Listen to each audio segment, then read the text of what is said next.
goes at full time. The two managers shake hands. It's been one of those days in many ways. It was a fractious game from pretty early on. Arsenal led through Kai Havertz, after Bukayo Saka getting the better of Lewis Dunk. It was a wonderful finish by the German. Arsenal looked in control at that point, looked in control at half-time, but it all changed.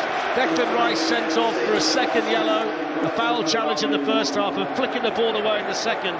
He was then caught by Veltman. Our concentration was taken by that. But the second yellow was shown to the Arsenal man, and from that moment on, Brighton took control. The equaliser came when Minter's shot was saved by the goalkeeper, and João Pedro scored his second goal of the season. He's been the hero 2 weeks running, and the better chances and the more possession, the better pressure late on came from Brighton, but they couldn't find a winner, Ali. No, they certainly couldn't, Fletcher. I've got to say, there's two things happened in the game, changed the movement within the game. Obviously, the injury to James Milner went off, that changed the momentum, stopped the momentum from Arsenal full flow. But the biggest factor in the game for me was the sending off of Declan Rice.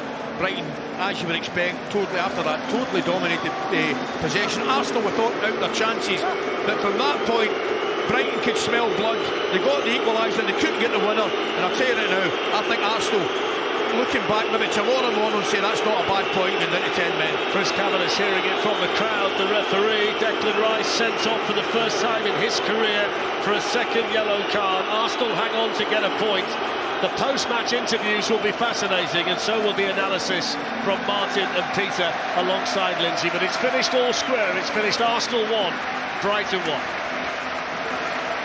Yes, thank you very much to Darren and Ali. Huge boos around the Emirates Stadium there as the officials left the pitch here. As Fletch said, the whole game here changing on that decision to send Declan Rice off for a second yellow card in this match, the first of his career. Both sides lose their winning records at the start of this season. For Brighton, a massive point as well. They're still unbeaten, having played Man United last weekend, and now come away to Arsenal. Martin Keown and Peter Crouch were watching that incident-packed game alongside me.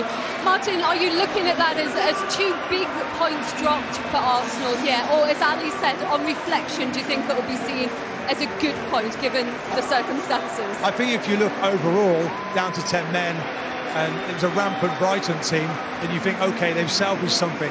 But when you're up against Man City and you just have to be perfect every week, the game was there for Arsenal to win. And obviously Declan Rice going off played a massive part in this game. It became all about Brighton. I would say, though, that there was some Havertz in that second half was quite magnificent. He had an opportunity of his own and a cross that he set up for Saka. So there were good signs. Arsenal played well today.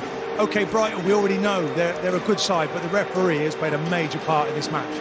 We heard what the fans thought, Peter, of that decision. What did you make of it? It was for failing to retreat when the